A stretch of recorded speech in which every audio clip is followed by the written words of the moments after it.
Dealing చేస్తే మనకేం తెలియదు. మరి అంత అల్ల ఎంతవరకు నిజం ఉందో మనకు తెలియదు కాబట్టి మనం చెప్పలేము. రేవంత్ రెడ్డి తర్వాత హరీష్ రావు గారు ఇద్దరు ఒకరే ఒకే ఫ్లైట్ లో కూడా వెళ్ళి వచ్చారని చెప్పేసి కూడా అంటున్నారు. అంటే వాళ్ళ రాజకీయాల గురించి అయితే మనకైతే లోతుకైతే తెలియదు. అది ఎంతవరకు వాస్తవం అయితే మనకు తెలియదు. కాకపోతే కవిత మాత్రం బయట పెట్టడం మాత్రం వాళ్ళ సంతోష్రావు ఫలానా విల్లాలు కొన్నారని పెట్టారు కదా ఎలిగేషన్. విల్లాలు 750 కోట్ల అవినీతి గురించి, దాని గురించి కూడా చెప్పడం కూడా మంచిది, తెలంగాణకు మంచిది. అయితే ఇంకోటి ఏంటంటే అటు ఆంధ్రప్రదేశ్లో తీసుకున్నట్టయితే వైఎస్ షర్మిల గారికి వచ్చిన పరిస్థితి ఇక్కడ కవిత గారికి కూడా వస్తుందని చెప్పేసి కూడా అంటున్నారు. ఏం పరిస్థితి అంటే జీరో వస్తుందన్న అయ్యిండొచ్చు. ఎందుకంటే ఇప్పుడు బీజేపీ కొంచెం లీడ్లో ఉంది.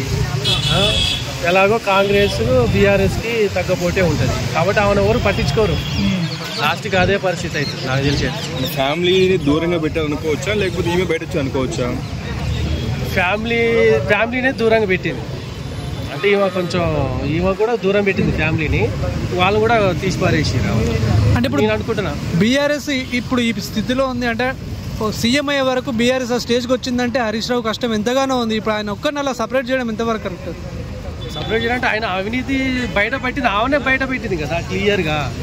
హరీష్ రావు ఏం చేసిండు, సంతోష్ రావు ఏం చేసిండు, వాళ్ళు ఎక్కడ విల్లాలు కొన్నారు, మళ్ళీ ఇంకేదో శ్రీనివాసరెడ్డి మీద అలిగేషన్ చేసింది. అవన్నీ గవర్నమెంట్ అసలు నిజంగా గవర్నమెంట్ నిజాయితీ పరుడు అయితే, రేవంత్ రెడ్డి నిజాయితీ పరుడు అయితే అవన్నీ తీయాలి. ఏసీబీ దాడులు చేపియాలి, హరీష్ రావు మీద చేపియాలి, సంతోష్ రావు మీద చేపిస్తే బయటపడుతుంది. ఇప్పుడు ఏం అబద్ధం చెప్తుందా, ఆయన అబద్ధం చెప్తున్నాను కాదు. కాళేశ్వరం ప్రాజెక్టు విషయంలో కూడా కుంభకోణాలు జరిగినాయని చెప్పేసి కూడా పక్కా జరిగినాయి ఆధారాలతో. అంటే దాంట్లో కుంభకోణాలు లేవు, ఆధారాలు కూడా బయట పెడతాను, 600 పేజీలకు ప్రతి అక్షరానికి నేను జవాబు చెప్తానని చెప్పేసి కూడా అంటున్నారు హరీష్ రావు గారు. కాళేశ్వరం ప్రాజెక్టు పెద్ద మేధావులు చెప్పారు, అది వైట్ ఎలిఫెంట్ ప్రాజెక్ట్ కాబట్టి అలా పక్కా అవినీతి జరిగింది. వాళ్ళు ఖచ్చితంగా వెళ్తారు, జైలుకి వెళ్తారు. అంటే కేసీఆర్ గారు కూడా జైలుకి వెళ్ళేసి తప్పకుండా వెళ్ళాలి. ఆయన ఏమైనా ఎక్స్ప్రెషన్, ఆయనకి ప్రత్యేక చట్టాలు ఏమి ఉండవు కదా. అవినీతి చేసిన వాళ్ళు ఎవడైనా వెళ్ళాలి.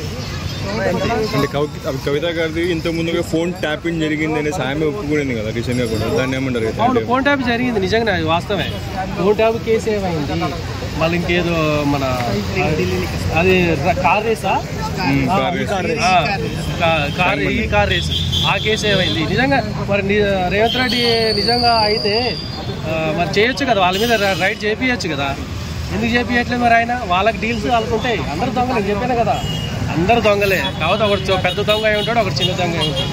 తెలంగాణ రాష్ట్రాన్ని అభివృద్ధి చేసుకోవడానికి నిధులు నియామకాలు అనే ఉద్దేశంతో గౌరవ కేసీఆర్ గారు ఆనాటి ఉద్యమంలో తెలంగాణ రాష్ట్రాన్ని సాధించారని చెప్పేసి కూడా అంటున్నారు. అయితే ఇప్పుడు తెలంగాణ అభివృద్ధి కాకుండా రాజకీయాల పక్షంగా వెళ్తుంది, తెలంగాణ అభివృద్ధికి నోచుకోలేదని చెప్పేసి కూడా కొంతమంది నాయకులు వ్యక్తం చేస్తున్నారు. దాని తెలంగాణ తెచ్చింది మాత్రం కేసీఆర్, అందరూ ఒప్పుకుంటారు. కాకపోతే వాళ్ళ ఫ్యామిలీ ఇలా చేస్తుంది కదా. హరీష్ రావు మీద అలిగేషన్ ఉన్నాయి, కవిత మీద ఉన్నాయి, కేటీఆర్ మీద ఉన్నాయి. దాని గురించి మనం ఏం చెప్పలేము. అభివృద్ధి మాత్రం చేసాడు కేసీఆర్, అయితే అభివృద్ధి చేసాడు. అట్ ద సేమ్ టైం కూడా అవినీతి జరిగింది. కాళేశ్వరంలో అవినీతి జరిగిందని ఎంత చిన్న పొరగాడైనా చెప్తారు. రైట్. యాజ్ ఒక తెలంగాణ పర్సన్, మీరు ఒక తెలంగాణ బిడ్డగా మీరు ఇప్పుడున్న ఈ రాజకీయ నాయకులకు అలాగే తెలంగాణ ప్రభుత్వానికి మీరు ఒక సామాన్య మానవుడిగా ఏం చెప్పదలుచుకున్నారంటే, మన దేశం ఇట్లనే ఉంటే ఎప్పటికి వెనకబడతాయి. చట్టాలు మార్చాలి, ముందు చట్టాలు మార్చాలి, అవినీతి పనులను శిక్షించాలి. అప్పుడే మనం చైనాని దాటేస్తాం. లేకపోతే ఇంకా 100 ఏళ్ళైనా మన దేశం ఇట్లనే ఉంటుంది. ఎవరు పోతారు వస్తారు. దాంట్లో ఏముంది? అదే వేరే దేశంలో అయితే నడి రోడ్డు మీద ఉరి తీస్తారు.